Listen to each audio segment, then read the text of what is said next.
Vote on account బడ్జెట్తో కలిపి ముచ్చటగా 3 బడ్జెట్లు ప్రవేశపెట్టిన గౌరవ ఉప ముఖ్యమంత్రి బట్టి విక్రమార్క గారికి నా అభినందనలు అధ్యక్ష.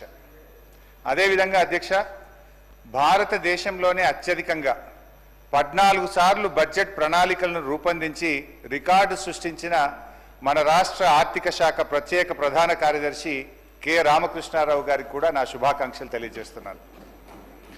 అధ్యక్ష, బడ్జెట్ ప్రసంగంలో నిజాలను ప్రచారంలో పెట్టాలని బట్టి గారు నీతులైతే బాగానే చెప్పారు అధ్యక్ష. బట్టి గారు ఈ సంవత్సరం ప్రవేశపెట్టిన బడ్జెటు గట్టి బడ్జెటా వట్టి బడ్జెటా అనేది పరిశీలించే ముందు ఒక్కసారి గత సంవత్సరం బట్టి గారు పెట్టినటువంటి బడ్జెట్ను ఒక్కసారి సమీక్షించుకుందాం. Before we go to this year ఒకసారి లాస్ట్ ఇయర్ బట్టి గారు పెట్టినటువంటి బడ్జెట్ ఎలా ఉంది దాన్ని సమీక్షించుకొని నేను ఈ సంవత్సరం బడ్జెట్లోకి వస్తాను అధ్యక్ష.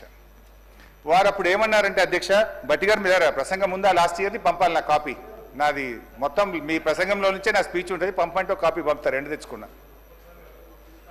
అధ్యక్ష, బట్టి గారు గత బడ్జెట్లో పోయినసారి ఇదే సభలో చదివినప్పుడు ఏం చెప్పారంటే అధ్యక్ష,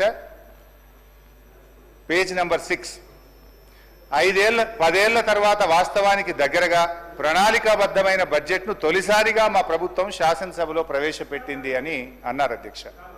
ఇది అబద్ధమా నిజమా ఇప్పుడే తేల్చేద్దాం. గత బడ్జెట్లో 2,91,159 కోట్లని గొప్పగా చెప్పుకున్నారు. ఇది వాస్తవిక అంచనాలు అని చెప్పారు.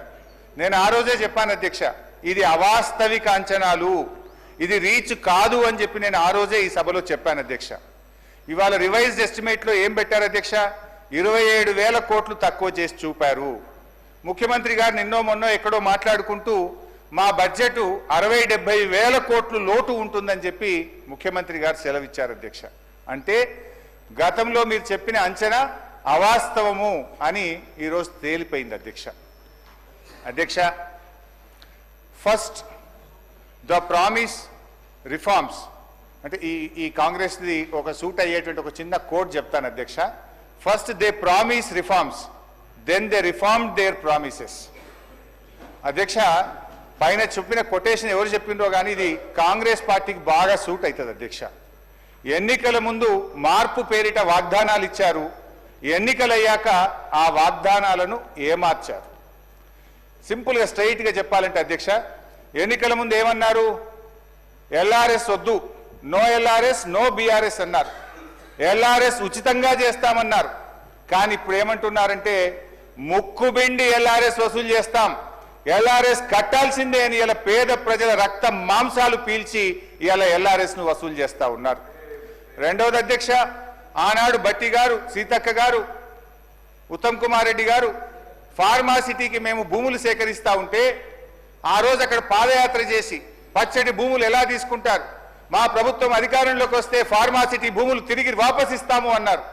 ఈరోజు ఏమంటున్నారు అధ్యక్ష, ఇంకా 14,000 లాక్కుంటాం, ఈ 16,000 ఇచ్చులేదు కానీ ఇంకా 14,000 లాక్కుంటామని చెప్పి బలవంతంగా ఇలా రైతుల నుంచి భూములు సేకరించి ఆ ఫార్మాసిటీ పేరును అందంగా ఫ్యూచర్ సిటీ అని చెప్పి పెట్టి ఇవాళ తిరిగి భూములు లాక్కుంటున్నారు అధ్యక్ష. ఆనాడు ప్రభుత్వ భూములు అమ్మితే, నిరర్ధకమైన ఆస్తులు అమ్మితే ప్రభుత్వ భూములు ఎట్లా అమ్ముతారు, ఇది పెద్దలిచ్చిన ఆస్తి, రేపు బొందబెట్టడానికి జాగుంటదని గంభీరమైన ఉపన్యాసాలు చేశారు. ఇవాళ ఏమంటున్నారు, బరాబర్ భూములు అమ్ముతామంటున్నారు. ఇవాళ 30,000 కోట్ల రూపాయల భూములు అమ్మకానికి పెట్టినారు అధ్యక్ష.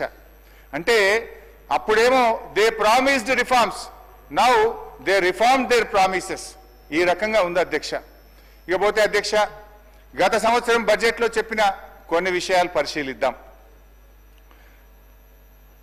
పేజ్ నెంబర్ 15 అధ్యక్ష, పోయినసారి బట్టి గారు చెప్పినటువంటి బడ్జెట్లో పేజ్ 15 బట్టి గారు చూసుకోండి. పేజ్ 15లో ఏమన్నారంటే అధ్యక్ష,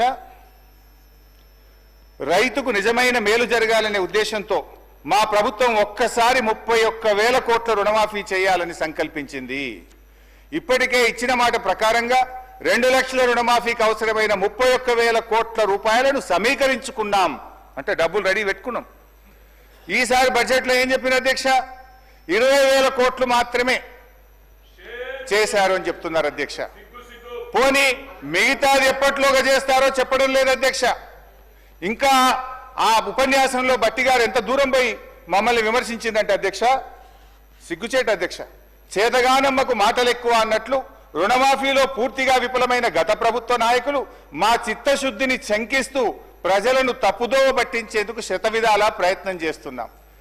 ఇవాళ ఎవరు చేతగానోళ్ళు అధ్యక్ష? ఇవాళ చేతగానోళ్ళు ఎవరు? మాట తప్పినోళ్ళు ఎవరు? చిత్తశుద్ధి లేని వాళ్ళు ఎవరో ఈ శాసనసభ సాక్షిగా ఈ రాష్ట్ర ప్రజలందరికీ అర్థమైంది కదా అధ్యక్ష.